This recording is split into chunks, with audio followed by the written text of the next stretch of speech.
Even when you feel low, you can still go. Even when you feel slow, you can still go. Even when there's no hope, you can still go. I never answer to no, man, I still go. Go, go, go, go, go, go, go, go.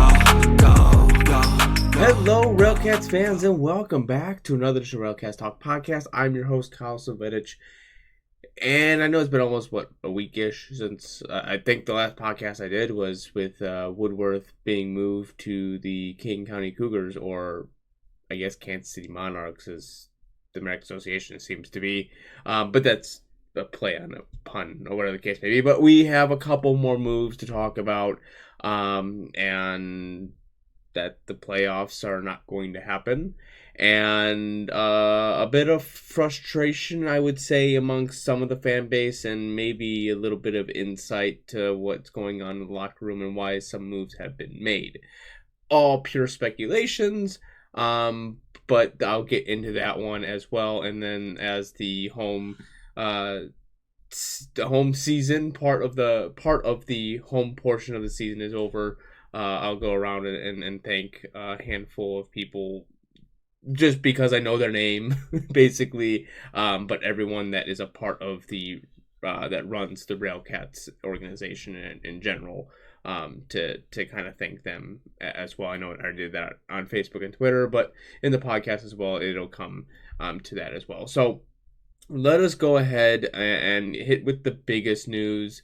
Was with John Sheaks and Daniel Lingua moving over to Sioux City in exchange for infielder Miguel Sierra, and then pitcher, don't have it right off the top of my head, which was Franklin DeCasco, there, or something like that. We did see both of them play in the Chicago Dog Series, and Sheaks pitched a hell of a game with his first appearance with Sioux City, and Lingua has been, I think he's batting at 217. But, you know, with those moves, I can understand a bit of the issue with the fan base not liking the moves, and I wasn't so much shocked that Lingua was moving, more shocked that Sheaks was going. I was told that he probably wasn't going to go until the off season, so it might have been one of those opportunities that, you know, when we look here at the the standings, right now, Sioux City is second. So this was an opportunity for them to go and play for a team that's probably going to make the playoffs. You know, with Woodworth moving to King County, that I know at the time King County was just kind of on the cusp of things, and I have a speculation of why that happened. But I just want to talk about the Sheaks and Lingua move in general at first. You know, Lingua was already kind of expecting him, maybe not this year, or maybe, well, I guess maybe this year, maybe going to Cleburne, just with his daughter just turning 1. They're that much closer to Cleburne. I know when the team made that road trip down there, a handful of players were at his house grilling out, doing other stuff. So I could see that as being one of the places that he would go and want to play for in general, just because of based on family and location. And that is stuff that, you know, as a fan base, we kind of need to understand. I know I'm still new to the indie ball, and I don't want to, you know, push aside what Woodworth and Lingua and Sheaks have done for the organization in general, and being fan favorites. This is what I'm trying to get at, is as you see in any professional sport, anything like that, people move on. And as much as we would like to say that Lamarr Rodgers is an issue, I mean, is he to somewhat to put blame on? Yes, you're always going to put blame on the people who was running the team. You're not necessarily always going to put the blame on the players. I just think this was a year that the team as a whole didn't fulfill its promise or what their look was like. I think this would be a different story. We would be having a different story if we were, close to 500. If we had more of, maybe a like country record. Right now they're sitting at 45 and 48. We're almost at 500. We're sitting in a playoff spot. Like I think that there's a lot to contribute to this year, which I'll talk about this year. But what we got to understand is that when we look at the statistics right now, the stats for when those players left. All right, so Lingua was batting at 258. They're not gonna. No, it should show. Where he was second in runs. He was fifth in hits. He was, third in doubles. He had one triple, 5 home runs. He was fourth in RBIs. Like his batting average was 258, and he did a lot. I mean, his numbers, if you look over the years, they have kind of dwindled a little bit. Last year, he was the driving force for the RailCats. I mean, at the beginning of the year, it was if Lingua was going, the team was going, and he necessarily didn't need to be that guy this year. I would say maybe when he was the bottom of the bottom part of that ninth hole spot, he was better off there. I think the lineup changes, how much lineup change there was going on, I think that may have contributed to inconsistencies.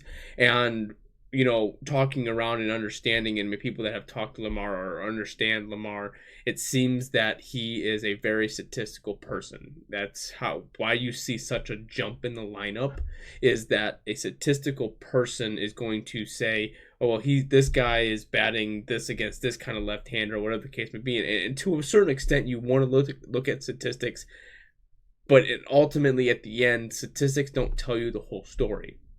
I mean, it's the same thing with like Moneyball. I mean, that team was basically based off of all statistics, and yeah, they went on an unbelievable run. They did a lot of great things, but at the end, did they win anything? No. I mean, they win a championship. Like that's the ultimate goal, right? Statistics can only take you so far. Sometimes you have to take the statistics and you have to understand the situation. The same thing was like in an example. I think it was the when they went to extras, I believe. Was it Friday? Yeah, it was Friday against the Dogs. And, at this point, you're looking at the Dogs here, and Eels was already on. Jack Eisenbarger comes up, and you basically,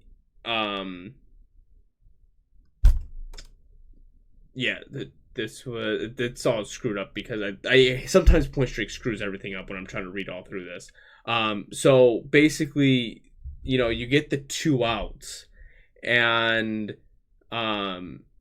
instead of letting Ryan Lidge, I know at the time is a left-hander, is a right-hander versus Eisenbarger, and you're looking for the matchup against Altman or whatever. You're looking for the mismatch, basically. I get that, and Lamar's been doing that all year. He's been the one to, if there's a right-handed batter coming up, he's going to try to throw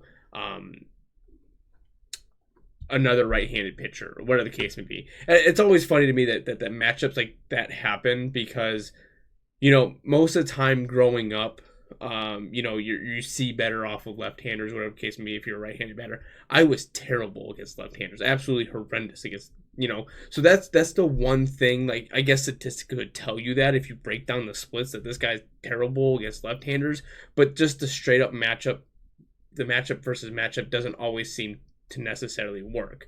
In the case of this, where you're gonna walk Lidge, I would have been fine with that if there was one out, but there was two outs. At this point, you have to trust it. A lot of times, you have to trust your pitcher to make those situations happen, and it didn't, and they got burnt. And that's the one thing you kind of go back. Well, if it worked, no one bat an eye about it. It would have gone on its merry way, and it would be a big deal. But since there was a home run, you ended up losing the game. Like, yeah, that's what effectively blows it up. And then you kind of have to look at the pitcher at this point, because then it's one of those where you're trusting your pitcher to make it happen, and he didn't. And Aaron Phillips is the one that came in and he got tagged with the loss. It's just one of those where he comes against Fargo twice and he blanks them. But in the first time, he gives up 3 runs. Like, this happens with every team. This happens all the time. These players are, dominant, and they just blow up at the wrong time, at the wrong moment, and it just puts a big impact on the game itself and the way the fans look at everything that's going forward. If you're going to look at it, the last time that we faced the Dogs at Impact Field, Phillips gave up a total of 6 runs, and the time before that he gave up 2 runs, but they weren't earned. It's just one of those, like, he's been helpful all year long, and then you put him in a situation where it fails, and then everyone looks at the manager and go, well, it's all your fault. And to a certain extent it is, because you're the one that put the guy in there, but at the time the guy has to understand the situation. This team, I get that you ended up dismantling the team, but what you got to understand is, even if you dismantle the team, you're losing valuable pieces. Yes, obviously you are. You're losing a big person there at short.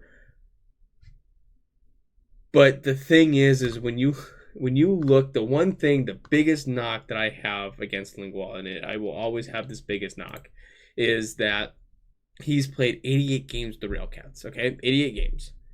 And he has 21 errors. That's 21 potential runs he's given up himself, right? The next person under that is Valera, and he's played 57. The next person that has a huge amount at 87 games is Diaz. Playing the infield a little bit. You obviously lost a lot with Woodworth. He played at 52 games. He only had 3 errors. Like that, I think you're losing the biggest aspect of him and his defensive abilities. And don't get me wrong, he has produced quite a bit for the RailCats, but really, when you look at what he's done batting wise, you're going to take more of his fielding than you are his batting. Just simply looking at it, yeah, he scored 30 runs. He only has 16 RBIs. But Diaz on the other hand has 30 RBIs and has scored 68 more times, and he's given up 3 more errors, but he's produced you more runs. So it's one of those, and a lot of times Diaz has been put in a situation where he's not comfortable. He's comfortable at second. He's made a couple errors there, but I think that was when he was first coming into that role. He was just trying to prove himself, and I think he was overthinking it. But what I've really gotten out of where this direction of this team is going is it's players that are one that have some affiliated ranks to them. You bring in your Cadells, you bring in your Gonzalez's, even with Miguel Sierra, who was AAA. Costco was AAA as well. So this is what Lamarr wants, and this is something that I think the RailCats have been missing. Is that I understand that the era of Greg Taggart was finding the diamonds in the rough that necessarily don't meet that they didn't find the affiliate ranks. I think the perfect example with like a Gio Diaz, where he was in the Pioneer League and he put up good numbers there, and then you brought him over and he's still producing good numbers. I mean, he's batting a 311 at this point, and he's probably been the most consistent RailCat. And if anyone wants to argue with me on that one, I would love to sit there for days and go through the statistics. I think he had a spell of 4 or 5 games where he didn't get a hit, but he was still getting on base. Even at the beginning of the year, every game that he was in, the team was winning. He was getting on base. The hitting wasn't coming there, but I think it took him a little bit to get accumulated to that. So it's just one of those that I think he's been the most consistent player for the RailCats all year. Everyone's gone through the Evans ups and downs, Evans flows and stuff like that. Gio, yeah, for a little bit, but it really isn't a significant amount of where you really saw his batting average really dip. I'm just trying to go through where his average really dipped. I would say probably early August is when it started to dip. That's when he got back down the 290s. Back in the 290s, but really, I mean, maybe at the beginning of the year, like I said, beginning of the year, he did kind of struggle a little bit.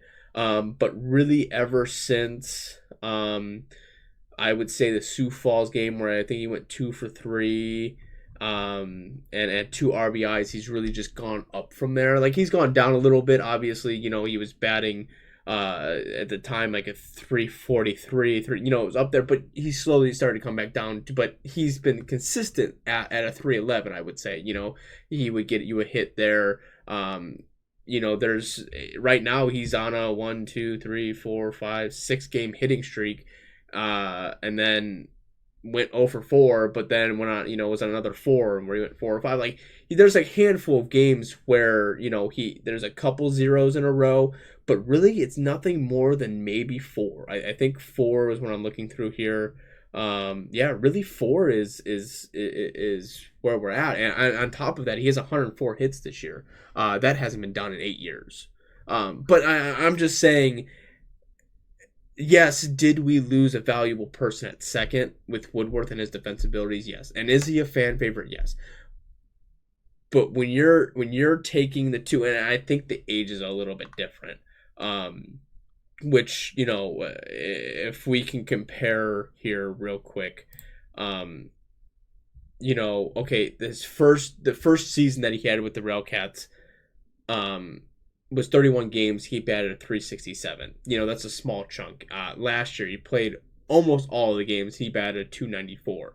And I think that if you're taking at his overall, that's probably what his best was going to be, is that one, and that's his second year playing. And let me pull up this way so I can have side by side stats. I know I'm kind of going off a little bit, but there's a lot to talk about that is related to these moves that I'm not trying to convince people that their anger shouldn't be anger towards what's going on, but I think the anger needs to be not anger. As a fan, you have every right to be angry. And that's where I have to divide myself between being a fan and watching these players play and getting attached to, okay, what is the flip side to this? And this is the hard part, is the flip side. Like, I understand the emotional aspect of getting rid of these players and not making the playoffs and not being successful. And it's like, well, why are we getting rid of these players?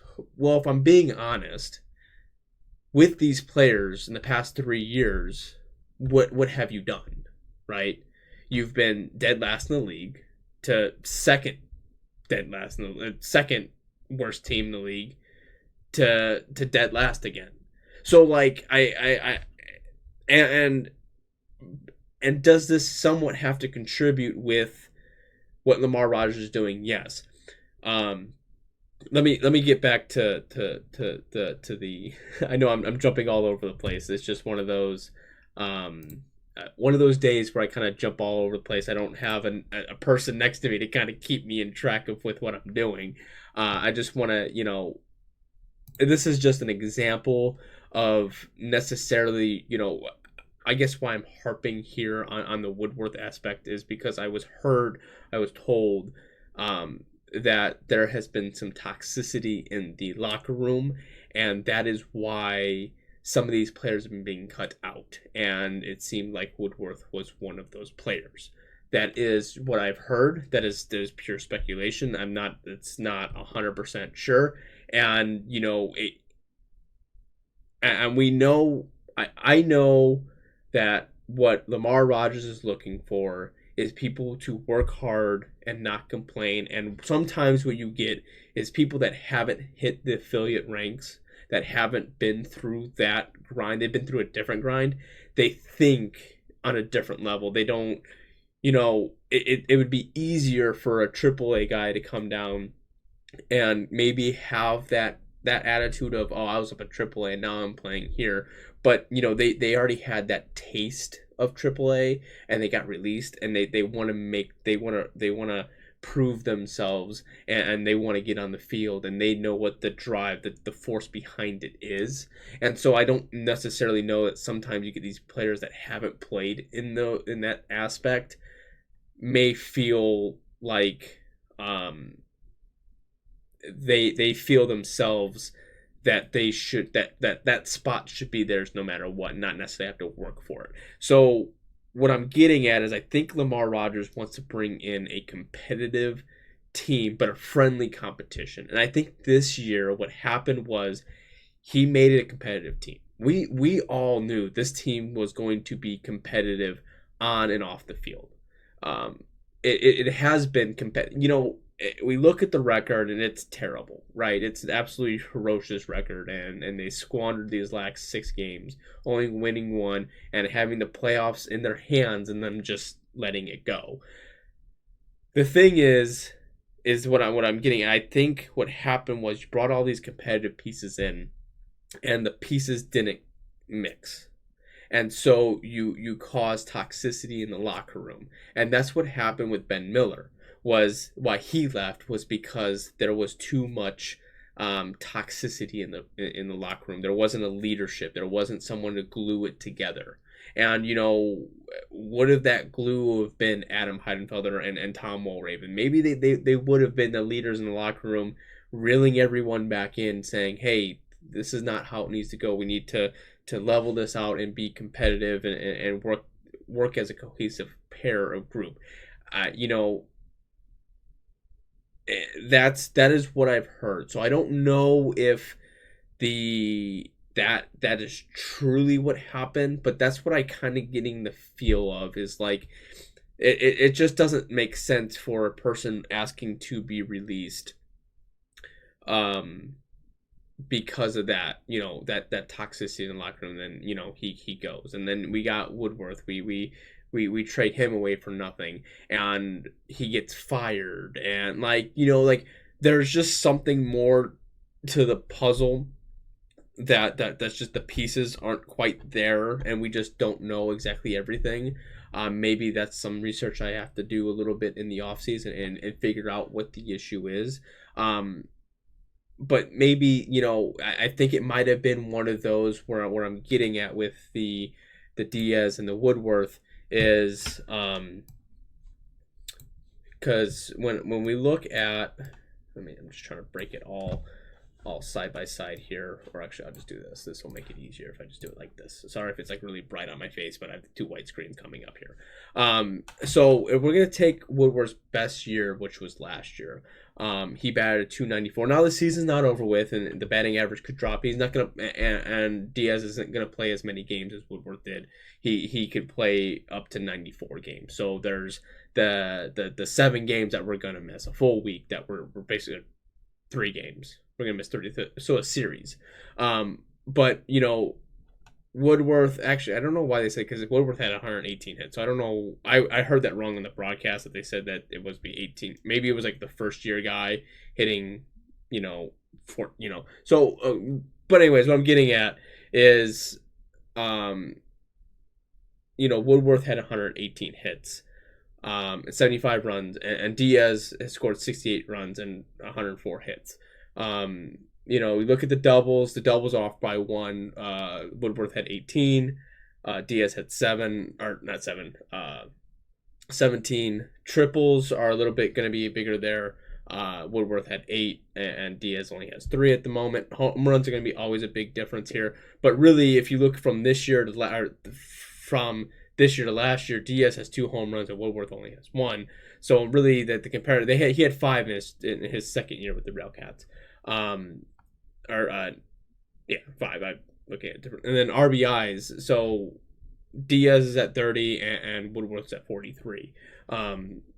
Stolen bases wise, he has 23 and Diaz has 35. What I'm trying to get at here is this is Diaz's first year with the team, and you know, you can only take a small snapshot of what happened with Woodworth in 2021 because he only played in 31 games. It was a different coaching staff at the year, and you know, maybe it played more to his attribute and this and that. So what I'm trying to get at is maybe there was this competition with Diaz, and Woodworth necessarily didn't like that after his concussion or whatever the case may be. Whatever happened there, coming back and Diaz, you know, yeah, he moved back out to left, whatever the case may be, but you know, Diaz kind of put himself in that situation where he was successful there. And I think that might have breeded a little bit of a bitter competition. And instead of maybe improving yourself, you start to think to yourself, well, I've been here for basically 2 full seasons. Why am I getting bumped out to a guy that is coming from the Pioneer League? Blah, blah, blah. This team's not going anywhere. Blah, blah, blah. I don't want to be here, so I'm going to bring the rest of the locker room down.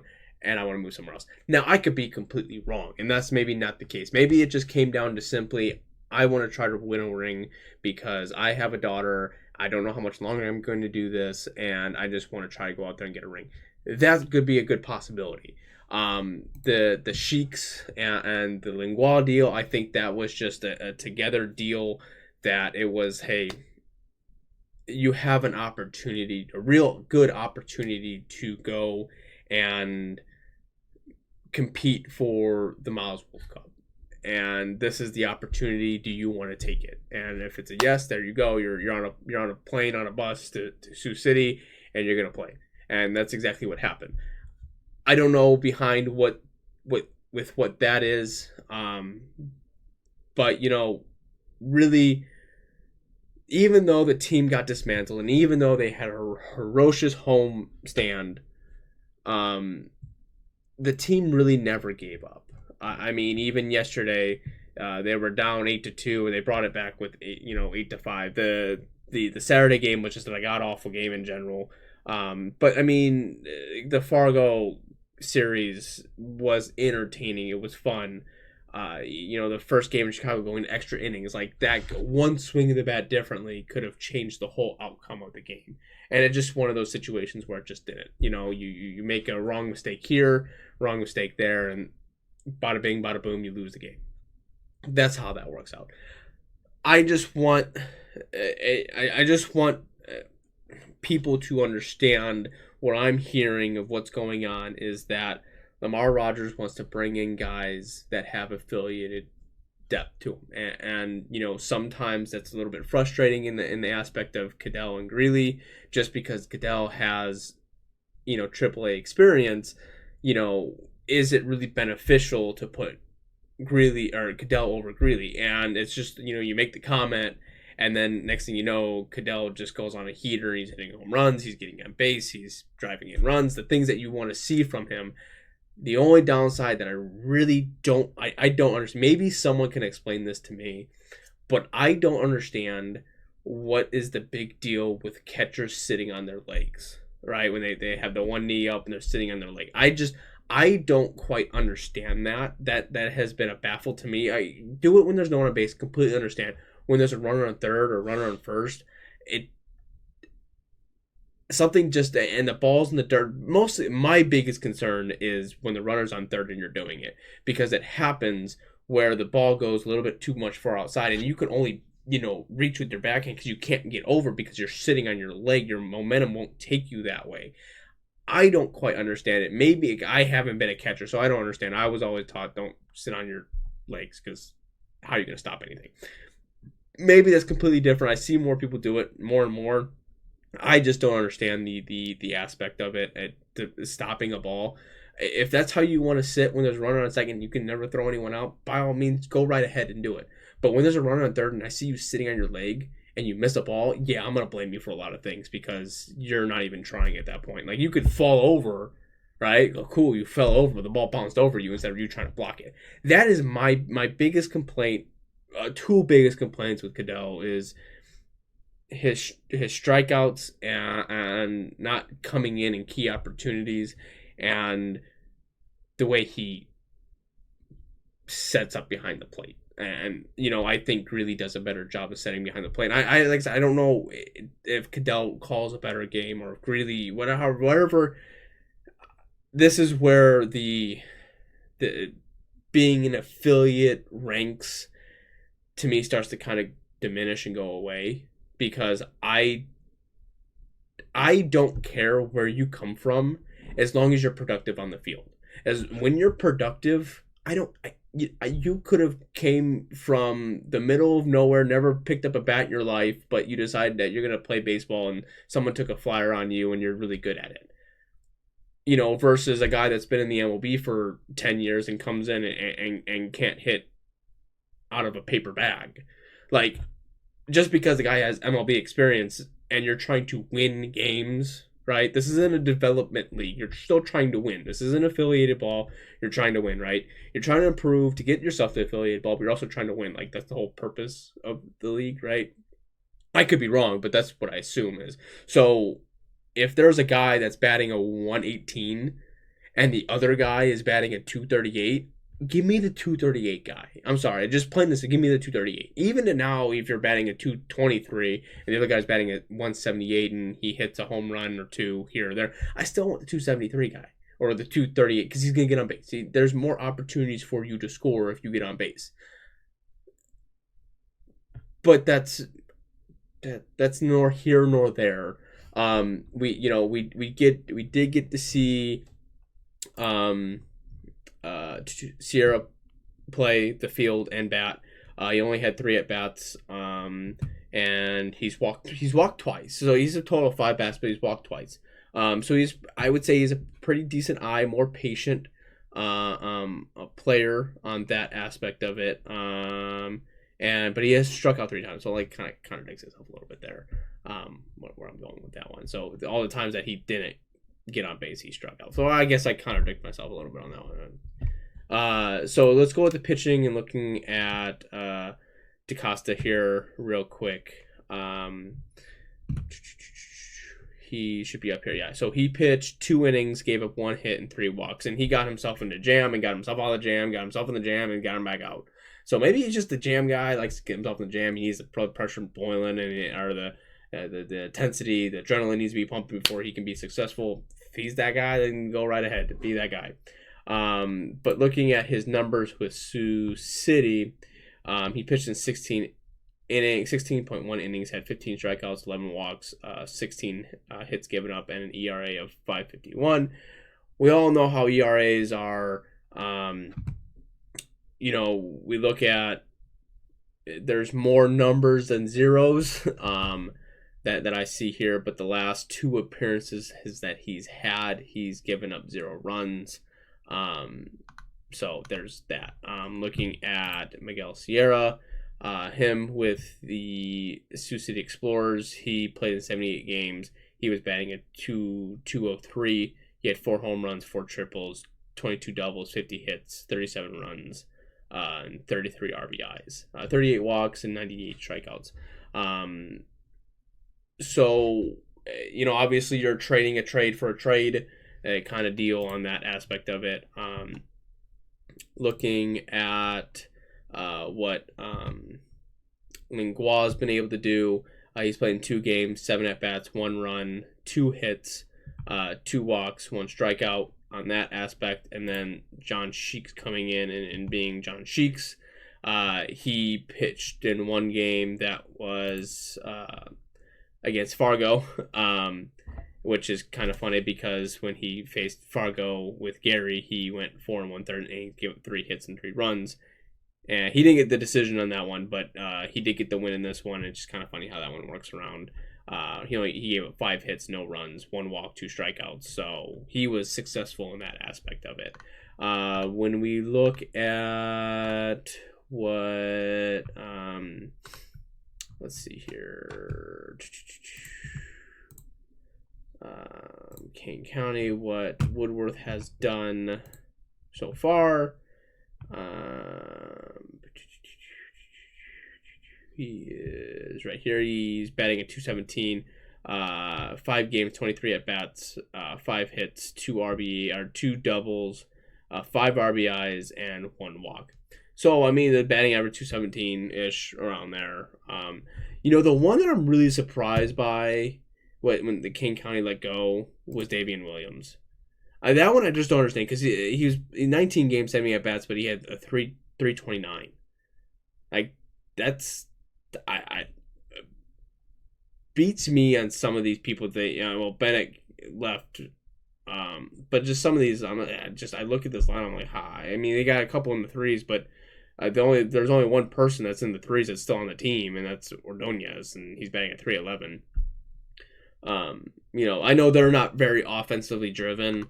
They're more of the defense-driven kind of aspect of it. But yeah, there's going to be a lot to discuss in these next couple. Once the season's over with, and then the next couple, weeks afterwards, there's a lot to discuss, and this is just a snapshot of the things that we're going to talk about.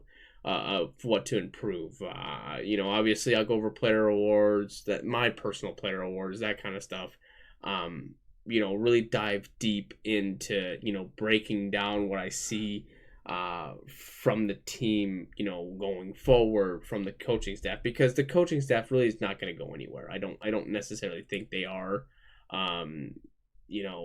Maybe we see another rotation of hitting and pitching coach, but I don't know if that's going to happen.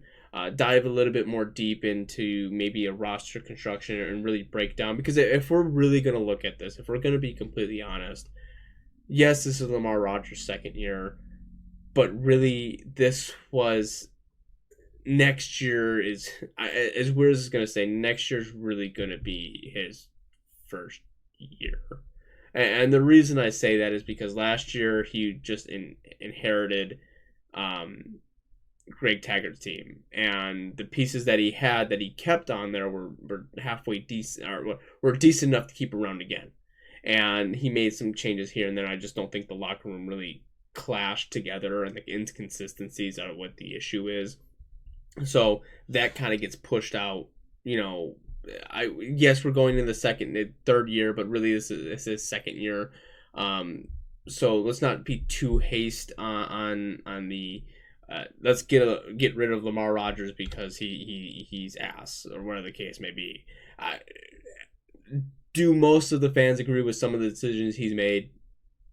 No, we all kind of understand. We're all generally pretty intelligent about baseball enough to see the issues, but the issues that we see are just result of what's going on the field. We don't see what goes behind the scenes. So I think we just need gotta somewhere pull back the curtain a little bit and see maybe what some of the issue was.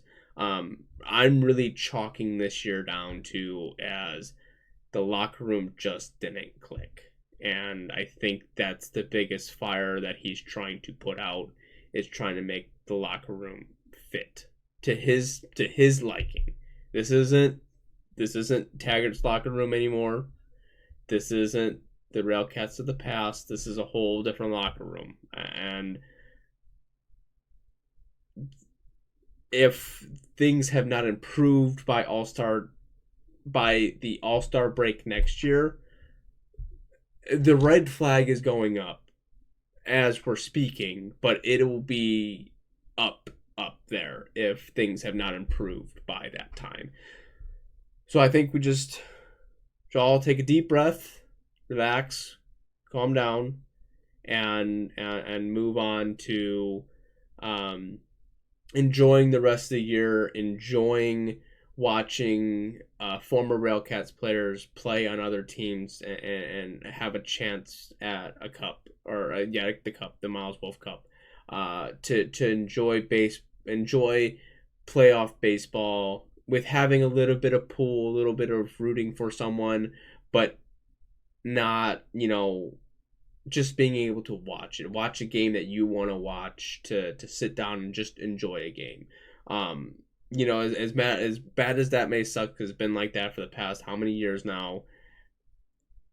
But I'm hoping things are going into motion a little bit. But with that being said, before I wrap everything up, just a couple people to thank necessarily that helped the RailCats organization run. Obviously, I think it was said that Noah has gotten a job with the White Sox, so he will not be the head groundskeeper anymore at the SteelYard, which that man has done a phenomenal job. Not until recently, are you starting to kind of see the divots of where the players have been standing? But those are divots. Divots are going to happen. That's just going to be there.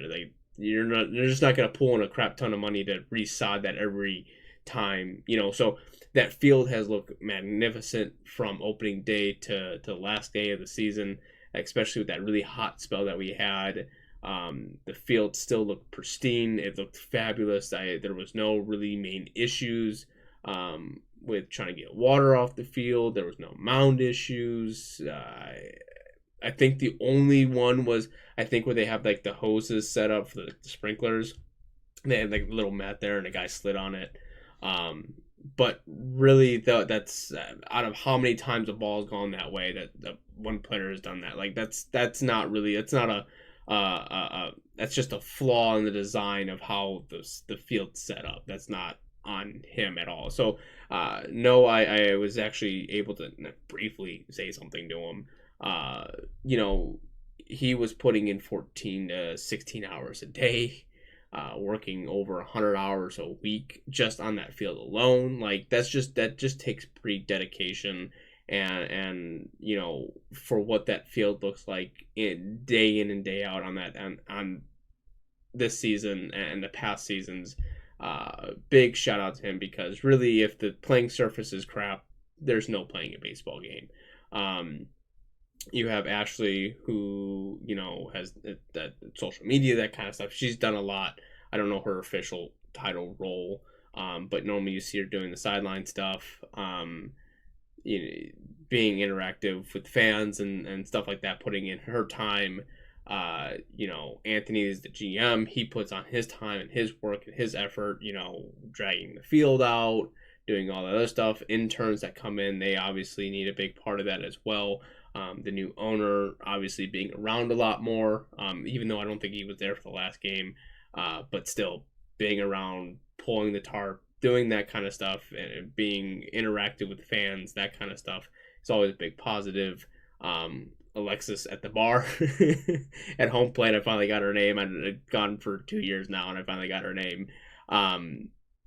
Knowing exactly what I want to drink when I walk up to the bar, she can just see me and she already knows. Like there's no, that's just stuff that, yes, if you continuously going to places and places and places and places, that you're eventually going to, they're going to know what you're going to do. But like, just because they know what you're going to want or what you're going to say, they still take that extra step. You know what I'm saying? You're still getting that friendly conversation. It's not like, what do you want? Like, I already know what you want, so let's have a conversation about something else.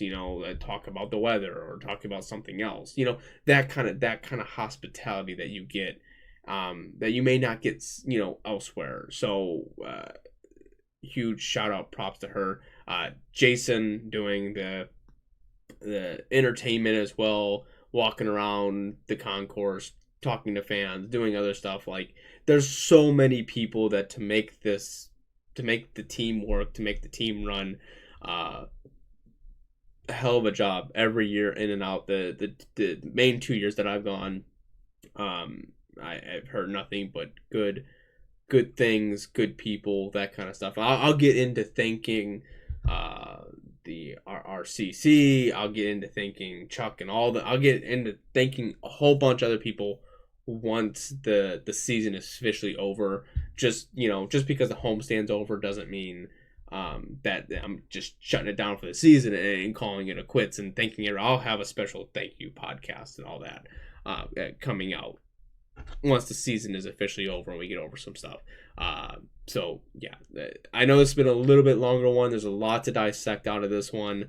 But this is one of those like necessary evil ones where I really wasn't talking about what was happening like during the game's sake, because there was really nothing to talk about. They lost a lot of the games, and blundered a playoff opportunity. But I think there was so much that happened in the past week that there was more to talk about and more speculations to kind of talk about to get into that aspect of things, to really understand maybe what's going on inside the locker room and maybe pumping the brakes a little bit on the anger issues, not the anger issues, but like the more of the outrage, maybe pumping the brakes. And if you're just like, no, I'm not pumping the brakes, like I'm gonna be pissed off, as a fan, you have every right. I'm just trying to be a voice of reasoning to a certain extent. And if you want it, you want it. If you don't, you don't. Like, it's not that big of a deal. It's like it's not gonna hurt my feelings. But yeah, so there'll be more to come out. I don't know tomorrow if there'll be a podcast. Last year we had a tree fall on our shed, and now it's sprung a huge leak. And had to get that fixed tomorrow. So yeah, I'll probably watch most of the game or back half the game, but there might not be anything after that. But I will try to have as much post-game podcast as possible. I know we're doing a little bit of the shed tomorrow, and then I know Saturday we're fully working on the shed. And then Sunday I have to work, and then Monday has to be a 1:00 game. Yeah, God knows why it has to be a 1:00 game, but it just has to be a 1:00 game, and I'm gonna miss it. So there'll be a couple podcasts here and there, but yeah, that's how it's kind of formatting out to be. But yeah, if you enjoyed the podcast, please leave a like, comment, and subscribe on YouTube, Spotify, and maybe other platforms of podcasts. If you don't enjoy the camera quality, which I understand, it's not the best. It's not the most upgraded one. I mean, this thing is like 3 years old, 4 years old now, a little bit outdated. But when you have a house payment, wife, other stuff to worry about, tree falling in the shed, wife damaging her car, vacation coming up, like there's other things you got to concern about. And this is obviously just a hobby. It's for fun. It's for free. And yeah, so I take those are upgrades I can keep in mind, but right now it's just not doable. So I apologize for that one. But anyways, if you have enjoyed the podcast, please share with friends, fans that may enjoy it as well. I know Paulie and the rest of the RailCat Cowbell crew, Rowdy Cowbell crew, do their fantastic job of doing that as well. So yep, that's gonna wrap it up for me. I hope you enjoy the rest of your day, rest of your evening, whenever you're watching this. And go Cats. The 0-2. Swing and a miss, strike three. Wrap this one up in green and white.